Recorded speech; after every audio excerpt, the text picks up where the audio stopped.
Hi, welcome to Digital Guide. So first of all, thank you very much for clicking on this video. So ఈ వీడియోలో మనం స్ట్రైట్గా point వచ్చినట్టయితే రీసెంట్గా మనకు బ్యాంక్ ఆఫ్ బరోడాలో 2500 లోకల్ బ్యాంక్ ఆఫీసర్స్ నోటిఫికేషన్ అయితే వచ్చింది. సో ఈ ఆన్లైన్ అప్లికేషన్ని ఏ విధంగా అప్లై చేయాలి, సో అప్లై చేసే టైంలో మనం ఎలాంటి డీటెయిల్స్ ఫిల్ చేయాలి అనే విషయాన్ని స్టెప్ బై స్టెప్ ఈ వీడియోలో డిస్కస్ చేద్దాం. సో దానికంటే ముందు ఈ నోటిఫికేషన్కి సంబంధించి వెరీ ఫ్యూ ఇంపార్టెంట్ పాయింట్స్ని డిస్కస్ చేద్దాం. సో ఎవరైతే ఈ వీడియోని చూస్తున్నారో చూసిన వెంటనే లైక్ చేయడం, షేర్ చేయడం మాత్రం మర్చిపోవద్దు. సో మీరు చేసే ఒక చిన్న లైక్ మరింత మందికి రీచ్ అయ్యేలా చేస్తుంది కాబట్టి ప్రతి ఒక్కరూ ఈ వీడియోని చూసిన వెంటనే లైక్ చేయండి. సో మీకు కనుక ఎలాంటి డౌట్స్ ఉన్నా మీ యొక్క డౌట్స్ని కామెంట్ రూపంలో తెలియజేయండి. So will try to reply as early as possible అన్నట్టు. సో ఇప్పుడు మనము నోటిఫికేషన్కి సంబంధించి కొన్ని ఇంపార్టెంట్ పాయింట్స్ అయితే డిస్కస్ చేద్దాం. సో అందులో ఫస్ట్ వన్ వచ్చేసి ఎలిజిబిలిటీ క్రైటీరియా. సో మన యొక్క age qualification graduate in any discipline from recognised university. So any graduate ఈ జాబ్కి అయితే అప్లై చేయొచ్చు. రెండవది వచ్చేసి మనకు ఈ 2500 పోస్ట్ ఏవైతే ఉన్నాయో సో ఇది ఆల్ ఇండియా లెవెల్లో మనకు డివైడ్ అయితే చేయడం జరిగింది.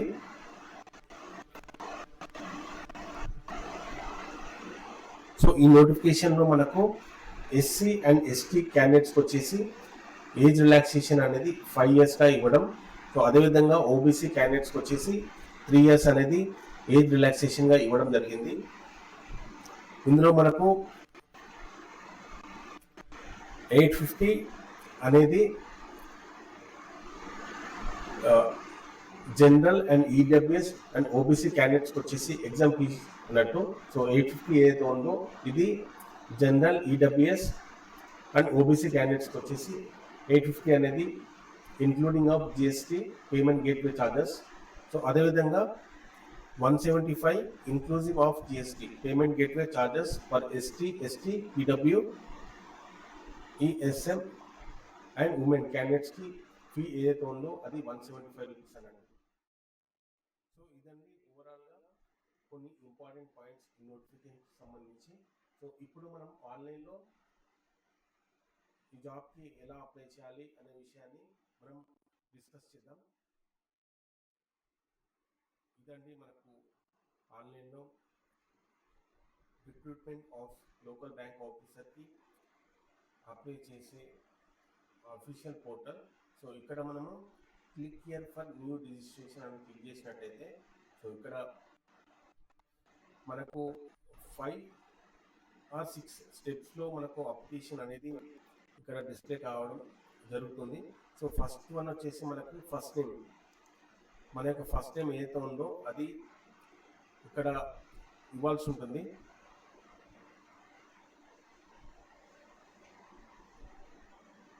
ఇక్కడ ఫస్ట్ నేమ్ దగ్గర మనం ఫస్ట్ నేమ్ ఎంటర్ చేయాల్సి ఉంటుంది.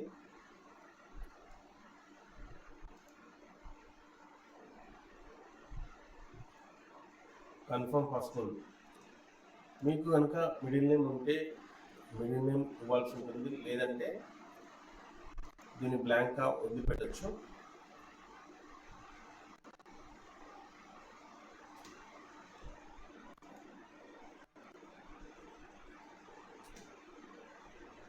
సో ఇక్కడ మనకు మన ఫుల్ నేమ్ అనేది ఈ విధంగా డిస్ప్లే అవుతుంది. మొబైల్ నంబర్,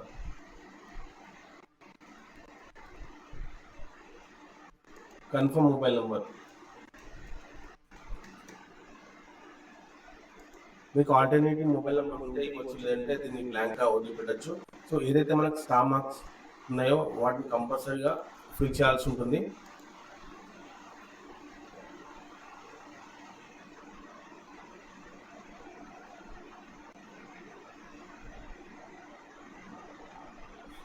ఇక్కడ mail ID,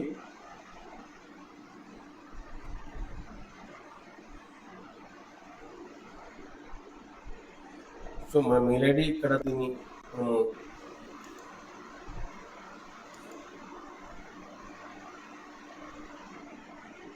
confirm mail ID కూడా ఇవ్వాలి కాబట్టి again we have to enter మన మెయిల్ ఐడి.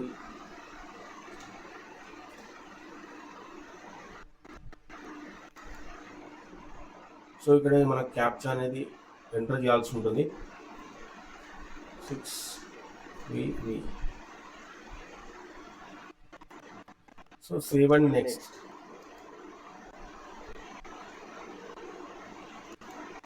సో ఇక్కడ మనకు మెయిల్ ఐడి అనేది రాంగ్గా టైప్ అయింది.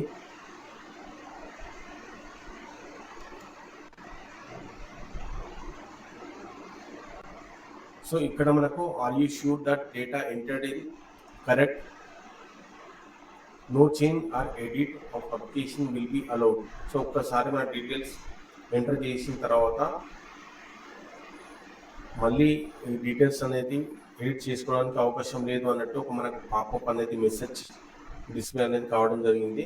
సో ఇక్కడ నేను నా యొక్క డీటెయిల్స్ పర్ఫెక్ట్గానే ఉన్నాయి కాబట్టి నేను ఓకే అనేది ప్రెస్ చేస్తున్నాను. సో ఇప్పుడు మనకు ఫస్ట్ స్టెప్ అయిన వెంటనే సెకండ్ స్టెప్లోకి రావడం జరిగింది. సో ఈ సెకండ్ స్టెప్లో మన యొక్క ఫోటో అనేది మాన్యువల్గా అప్లోడ్ చేయాల్సి ఉంటుంది. సో ఈ ఫోటో యొక్క సైజ్ 20 to 50 KB మధ్యలో ఉండాలి. సో అదేవిధంగా ఈ మాన్యువల్గా అప్లోడ్ చేసిన తర్వాత మనకు మన యొక్క ఫోటోని లైవ్గా క్యాప్చర్ చేయాల్సి ఉంటుంది. సో ఇప్పుడు నాకు సిస్టంలో వెబ్ కెమెరా అనేది అవైలబుల్గా లేదు కాబట్టి నేను ఇది చేయట్లేదు. సో ఇక్కడ మీకు అర్థం కావడం కోసం నేను ఎక్స్ప్లెయిన్ చేసే ప్రయత్నం అయితే చేస్తున్నాను. సో ఇక్కడ మనము సెకండ్ ఫోటో అనేది లైవ్గా క్యాప్చర్ చేయాల్సి ఉంటుంది.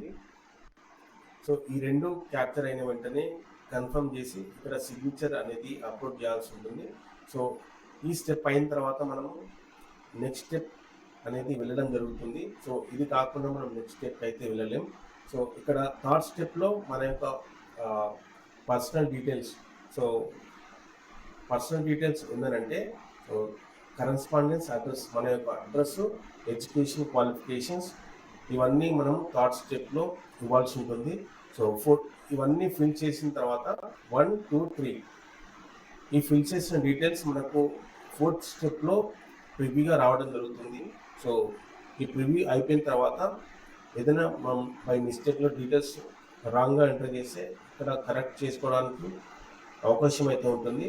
సో ఈ ఫోర్త్ స్టెప్ అయిన తర్వాత మనకు ఫిఫ్త్ స్టెప్లో రిక్వైర్డ్ డాక్యుమెంట్స్ ఏవైతే ఉంటాయో సో వాటిని మనం ఇక్కడ అప్లోడ్ చేయాల్సి ఉంటుంది. సో ఫైనల్గా మన యొక్క అప్లికేషన్ అనేది పేమెంట్ చేసిన తర్వాత కన్ఫర్మ్ అవుతుంది. సో అప్పుడు మాత్రమే మనకు మన యొక్క పీడిఎఫ్ అనేది జనరేట్ అవుతుంది. సో ఇదండి ఓవరాల్గా బ్యాంక్ ఆఫ్ బరోడాలో local bank officer online application process. So మీకు కనుక స్టిల్ ఎలాంటి డౌట్స్ ఉన్నా మీ యొక్క డౌట్స్ని కామెంట్ రూపంలో తెలియజేయండి. So that we will try to answer. So ఎవరైతే ఈ వీడియోని చూస్తున్నారో సో తప్పకుండా లైక్ చేయండి, షేర్ చేయండి. సో మీరు చేసే ఒక చిన్న లైక్ సో యూట్యూబ్లో చాలామందికి రీచ్ అయ్యేలా చేస్తుంది కాబట్టి సో ప్రతి ఒక్కరూ ఈ వీడియో చూసిన వెంటనే లైక్ చేయడం మాత్రం మర్చిపోవద్దు. సో థ్యాంక్స్ అండి, thanks for watching this video.